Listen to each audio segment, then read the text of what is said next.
The Jeffrey Epstein case has been a massive story for years, right? Just inescapable. But every giant, complicated story has a simple start. So today, we're going to cut through all that noise and get right back to the very beginning. We're talking about how the first complaint was even filed, how the investigation actually got started, and how that first single domino fell in a case that, well, would go on to shake the world. So where did it all begin? You might think it started with big headlines or some kind of wild speculation, but nope. The real story starts on the ground. It starts with procedure, with paperwork. This is the official, documented start of the whole thing, and that's exactly where we're going to start too. Think about it. Every huge investigation, I don't care how complex it gets, always starts with a single spark. For this case, that spark wasn't some dramatic raid you'd see in a movie. It wasn't a big press conference. It was way quieter. It was just a single, formal report filed with the police. That's it. And here we go. This is it. The first official mark on the timeline. The year is 2005. Now, this wasn't just a news article or some rumor floating around. This was a formal complaint, filed directly with the authorities. And that is the exact moment the investigative clock officially starts ticking. You gotta put yourself in the investigator's shoes for a second. At this exact moment, they're just pulling on a single thread. They had absolutely no idea that this thread was attached to such a massive, tangled web. To them, this was just one complaint, one case, one set of facts to look into. The true scale of it all, completely hidden from view. Okay, so the complaint is officially in the system. What happens next? Well, these first few hours and days are absolutely critical. I mean, the way the police first respond can literally set the entire path for the rest of the case. Everything hangs on these first few moments.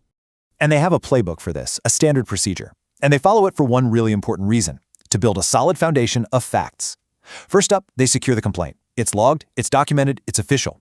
Then you've got the preliminary interview, which is the very first chance to hear the story directly. And right at the same time, the hunt for evidence begins.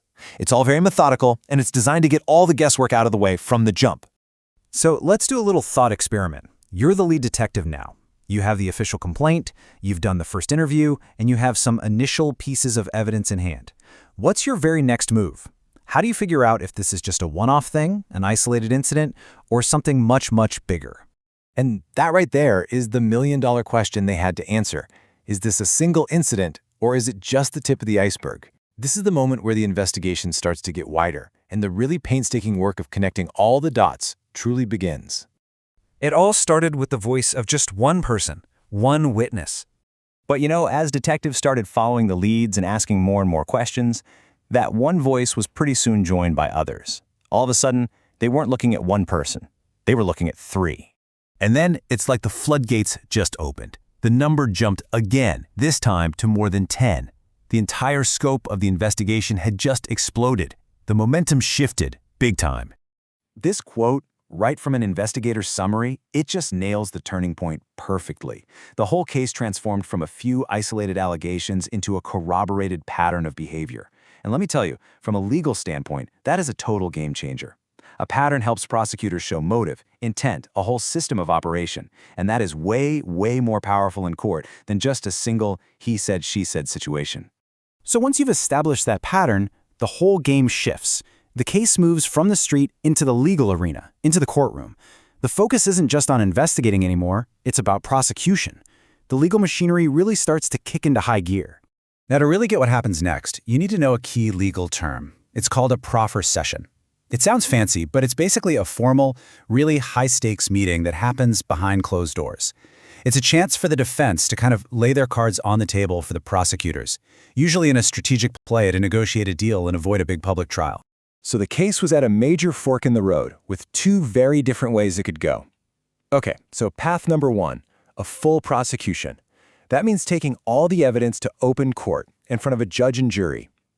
Path number two, a non-prosecution agreement. That's a deal made outside of court to not press charges, but usually in exchange for meeting a whole set of conditions. And this, right here, is precisely where this first part of the story wraps up. The witness interviews, the evidence gathering, all the connecting of the dots, that was all done. The search for facts was over. Now, the negotiations, they were about to begin.